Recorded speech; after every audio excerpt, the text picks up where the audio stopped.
एक नगर में एक बहुत बड़ा शातिर चोर रहा करता था और उस चोर के बारे में जानते तो सब थे, पर आज तक उसे कोई पकड़ नहीं पाया था। उस चोर ने अपना पूरा जीवन चोरी में ही लगा दिया हुआ था।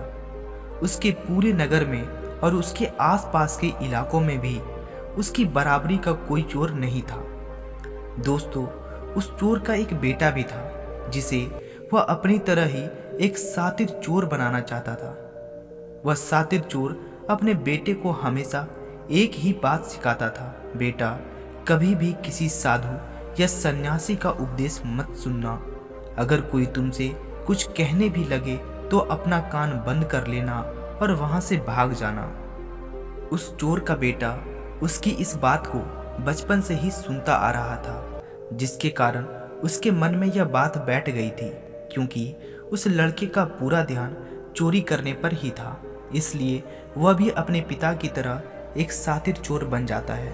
हमारा ध्यान जिस भी चीज़ पर ज़्यादा होता है, हम उस चीज़ में माहिर हो जाते हैं। एक दिन वह चोर सोचता है कि छोटी मोटी चोरियाँ तो बहुत कर ली, क्यों ना आज राजा के महल में ही डांका डालूं। राजा के महल में चोरी करने के उद्देश्य से वह चोर महल की ओर चल पड़ता है।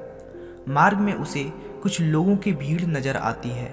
वह उस भीड़ को देखकर रुकता है और वह देखता है कि वे लोग क्या कर रहे हैं। जब वह चोर भीड़ के करीब जाता है तो वह देखता है कि सभी लोग एक एक करके सन्यासी के चरणों में गिरकर उनका आशीर्वाद ले रहे हैं। वो सन्यासी और कोई नहीं बल्कि गौतम बुद्ध थे।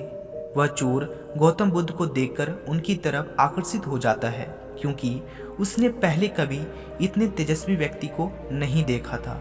अचानक उसे अपने पिता की बात याद आ जाती है कि साधु सन्यासी से दूर रहना चाहिए। एक बार वह यह सोचता है कि वह वहां से चला जाए, लेकिन फिर उसके मन में एक प्रश्न उठता है कि पिताजी ऐसा क्यों कहते थे।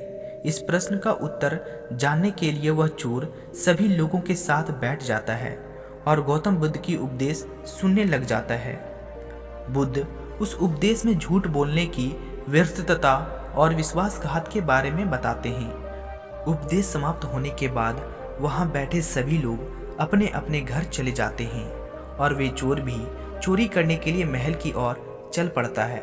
रास्ते में चलते हुए चोर अपने मन में ही सोचता है कि क्यों ना आज उपदेश में कही हुई बातों को मानकर ही देख लिया जाए। उसके बाद वे चोर महल की दीवार से कूदकर जाने की बजाय महल के द्वार से ही अंदर प्रवेश करने लग जाता है। ऐसा करते देख महल का द्वारपाल उसे रोकता है और उससे पूछता है कि कौन हो भाई और कहाँ जा रहे हो। वह चोर द्वारपाल से कहता है कि मैं एक चोर हूँ और अंदर चोरी करने के लिए जा रहा हूँ। उस चोर की बात सुन द्वारपाल सोचता है कि महल का कोई एक नौकर होगा और मुझे मजाक कर रहा है। वैसे भी कोई चोर अपने आप को कभी चोर नहीं बताता है। और वो द्वारपाल उस चोर को महल के अंदर जाने के लिए प्रवेश करने देता है।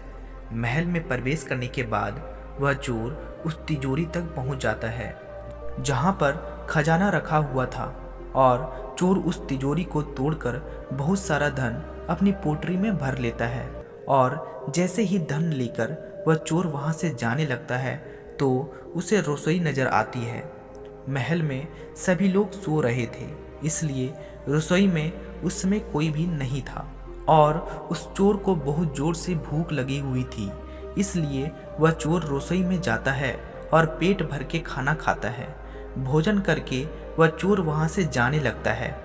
तभी अचानक उसे बुद्ध की दूसरी बात याद आ जाती है कि जिसका हमने नमक खाया, हमें कभी भी उसके साथ विश्वासघात नहीं करनी चाहिए।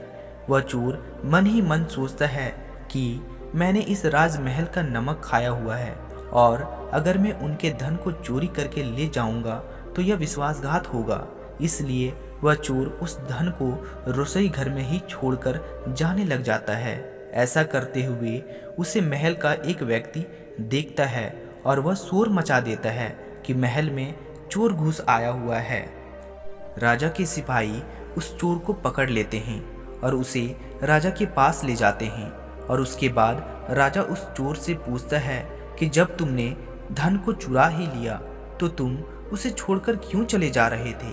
वह चोर कहता है कि एक सन्यासी के उपदेश के कारण किसी के साथ विश्वासघात करना बुद्धिमता नहीं बल्कि मूर्खता है। जिसके भोजन को खाकर हमें जीवन मिला हुआ है उसके साथ कभी भी हमें विश्वासघात नहीं करना चाहिए।